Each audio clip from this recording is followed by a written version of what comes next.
Hi, everybody. I'm Brian Norcross with a Tuesday evening update on Tropical Storm Debby that is essentially stalled out over the coast of South Carolina. Here's the latest from the National Hurricane Center as of 5 p.m. Eastern Time.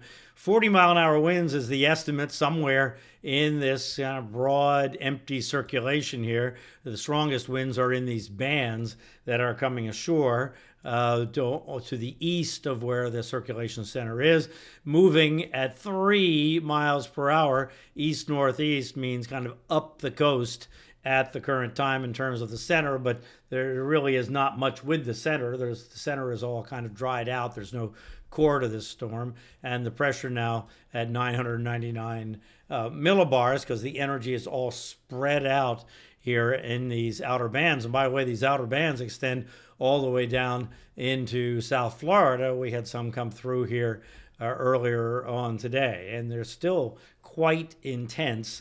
So there is still energy in this overall circulation. Now, another thing I want you to notice on here is besides these bands, look here in the Midlands of South Carolina. So the moisture rotates around and then it's going uphill up to the Midlands, and then it goes uphill more when it gets up to the upstate. But in the Midlands, you see the moisture is this kind of moderate rain, those yellow moderate rains.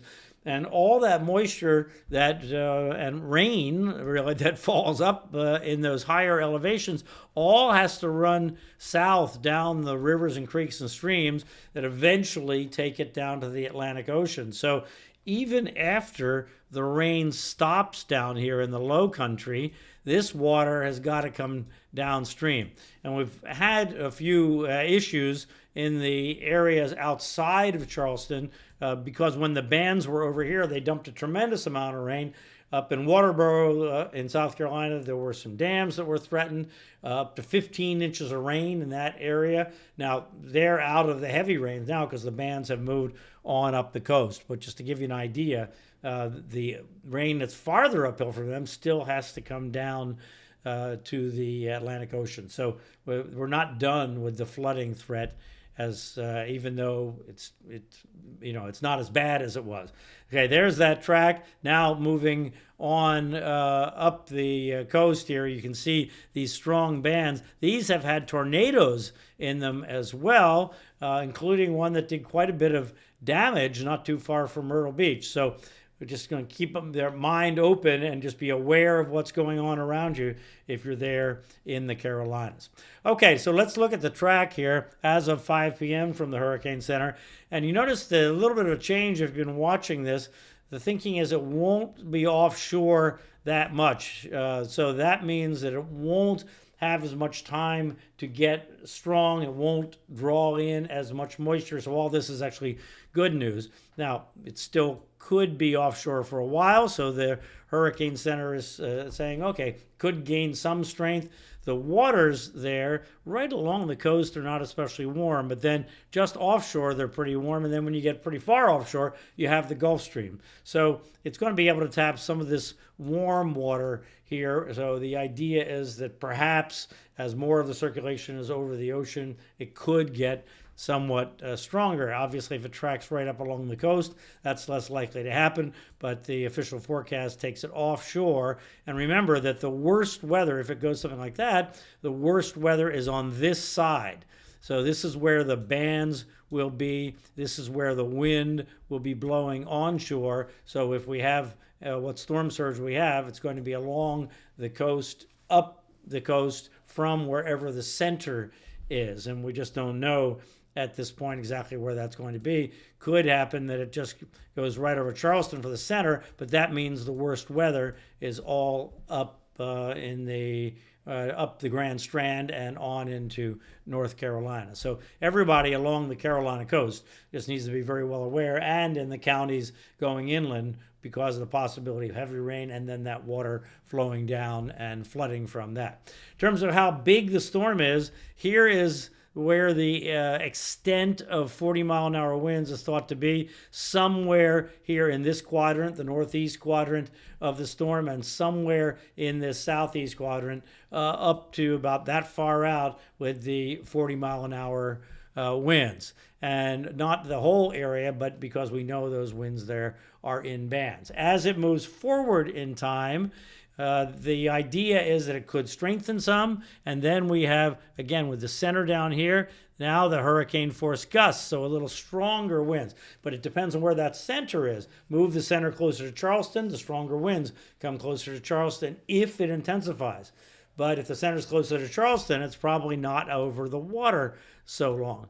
If the center ends up farther north up here, closer to Myrtle Beach, then it's probably over the water longer to get there, and it might be stronger on up into Brunswick County, say, and even points north in North Carolina. So because of that uncertainty, we don't know where the stronger winds are going to be. Depends on how far offshore it goes. But all of that being said, the idea is that it maybe intensifies a little bit and then weakens when it comes ashore. Then here's another change in the new forecast at 5 p.m. that it moves out faster on Friday, so that by late Friday, it's already in Northern Virginia or the Washington, D.C. area, somewhere up that way in terms of the center and taking the moisture on with it. And then it's merged in with the front. It's not tropical anymore when it gets up here into New England, maybe moving up into Quebec in Canada. It's just really a moisture situation, tropical moisture, and then fronts moving across the north. So this is where we've been on this Tuesday, with very strong thunderstorms moving across the Midwest here, Ohio, into the Northeast, across Pennsylvania, and then New York City, out on Long Island, right along that frontal boundary. And that's because there's a dip in the jet stream here and tropical moisture coming here, maybe tapping some of Debby's moisture, pushing up against that front. That combination is making those strong storms. They're not really related to Debby, except for the moisture involved there. Now, there's a dip in the jet stream coming here that's going to get involved, and it's going to drag this system in as Debby comes north. Watch all this happen over the next few days. All right, so here we go into this evening, and these storms continue here. Now, let's move forward in time here. Now we go later this evening. These waves of low pressure coming along here, the strongest storms in the Northeast late tonight, Tuesday night, into Wednesday. And then this dip in here starts to push the front to the south. Some dry air comes in, maybe for New York City, drier by late in the day tomorrow. Philadelphia and south, maybe not, with the front in the area and this moisture moving north. So stay in close touch with your weather forecast tomorrow in the mid-Atlantic there. And then we're watching this dip. See this dip coming in the jet stream in the upper left there, driving this low forward. So then moving forward Thursday into Friday, all these things merge. This dip here pulls Debby to the north. This next system, next front, comes in. Debby starts to merge in with the front. At that time, we have all this moisture here with these fronts. This is along the I-95 corridor all the way from North Carolina on up to New England potentially here, and certainly in the Philadelphia and New York City areas. Then we go to Saturday, and everything moves pretty slowly.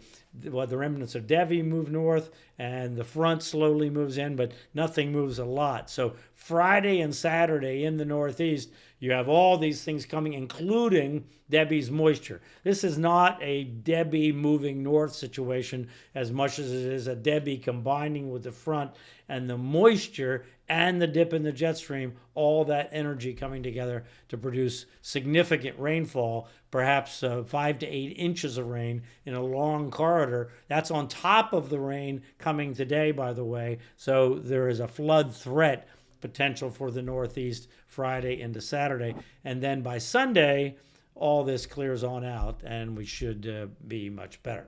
One more thing to mention, this is the new forecast from Colorado State, came out today for the hurricane season. They've dropped the top number a couple. That's because we didn't have storms in July, so they're going 23 now, which is still a crazy busy hurricane season, obviously, but 4 have already happened, so 19 still to come is the forecast. 12 hurricanes. We've had 2 hurricanes so far, so 10 still to come, and 6 Category 3 and above. We've had 1, that was Beryl, so far, so 5 still to come. So all indications are a very busy hurricane season, which normally really the peak begins about the middle of August, so we're not that far away from that. All right, have a good Tuesday night, and especially in the Mid-Atlantic and the Northeast, pay close attention to the forecasts, and I shouldn't say especially, because of course in the Carolinas, things are going to be dangerous there for the next few days. All right, have a good Tuesday night.